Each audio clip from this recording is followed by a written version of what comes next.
Bismillahirrahmanirrahim. Baik, pada video kali ini kita akan membahas mengenai tahapan ketiga dari respirasi aerob, yaitu siklus asam sitrat, yang juga disebut sebagai siklus Krebs. Mengapa disebut sebagai siklus Krebs? Karena ini merupakan salah satu bentuk penghargaan terhadap penemunya yang merupakan seorang ilmuwan Jerman yang bernama Hans Krebs. Jadi, pada siklus Krebs ini terbagi menjadi 8 tahapan. Pada langkah atau tahapan yang pertama, asetil koenzim A yang merupakan hasil dari tahapan sebelumnya, yaitu tahapan dekarboksilasi oksidatif, akan mengalami kondensasi dengan oksaloasetat yang kemudian berikatan membentuk sitrat yang memiliki jumlah karbon sebanyak 6. Selain itu, terjadi juga pelepasan koenzim A yang langsung dikatalisasi oleh enzim sitrat sintase. Selanjutnya, pada tahapan atau langkah yang kedua, sitrat akan diubah menjadi isositrat yang masih memiliki jumlah karbon yang sama, karena pada proses ini hanya terjadi isomerisasi, yaitu proses pengubahan suatu senyawa menjadi senyawa yang lain, namun masih memiliki rumus kimia yang sama. Pada proses ini juga terjadi pelepasan uap air atau H2O yang disebut sebagai dehidrasi. Selain pelepasan uap air, juga terjadi pengikatan uap air yang disebut sebagai hidrasi.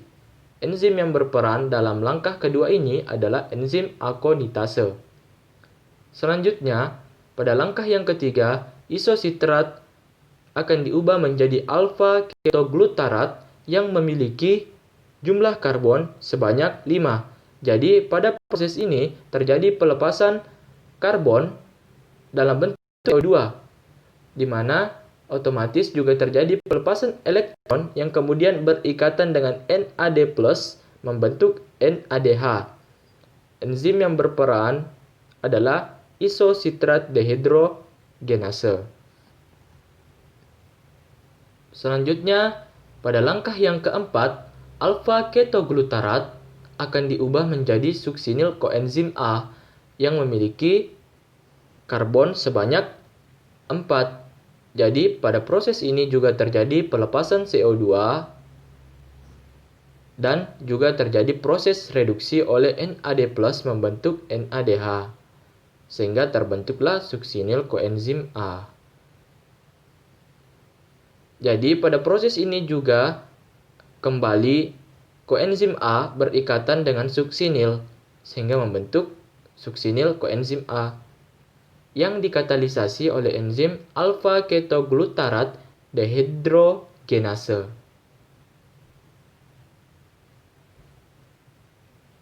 Selanjutnya, suksinil koenzim A akan diubah menjadi suksinat. Nah, suksinil koenzim A akan diubah menjadi suksinat dengan cara menerima fosfat inorganik. Jadi, fosfat inorganik akan melakukan pemutusan terhadap koenzim A yang kemudian berikatan dengan GDP membentuk GTP. Jadi, setelah melakukan pemutusan terhadap koenzim A, fosfat inorganik yang disimbolkan dengan lambang Pi akan berikatan dengan GDP untuk membentuk GTP. Namun, pada sebagian sel, GTP akan ditransfer ke ADP sehingga membentuk ATP, di mana ATP dan GTP ini memiliki jumlah atau besar energi yang sama. Selanjutnya, suksinat pada langkah yang ke-6 akan diubah menjadi fumarat. Jadi, pada proses ini juga terjadi pelepasan elektron yang kemudian berikatan dengan FAD membentuk FADH 2 kali. FADH 2 kali disebut sebagai flavin adenin dinukleotida hidrogen.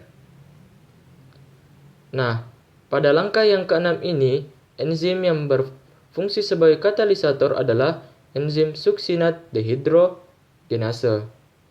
Selanjutnya, pada langkah yang ketujuh, fumarat akan diubah menjadi malat oleh enzim fumarase, di mana pada proses ini juga terjadi penerimaan H2O atau uap air, sehingga terbentuklah malat. Nah, pada langkah yang terakhir atau langkah ke-8, malat akan diubah kembali menjadi oksaloasetat, di mana pada proses ini juga terjadi pelepasan elektron yang kemudian berikatan dengan NAD+ membentuk NADH. Enzim yang berperan sebagai katalisator adalah enzim malat dehidrogenase. Jadi, itulah 8 tahapan dari siklus Krebs. Adapun produk yang dihasilkan dari siklus Krebs ini adalah 3 NADH, 1 ATP, 1 FADH 2 kali, dan 2 CO2. Karena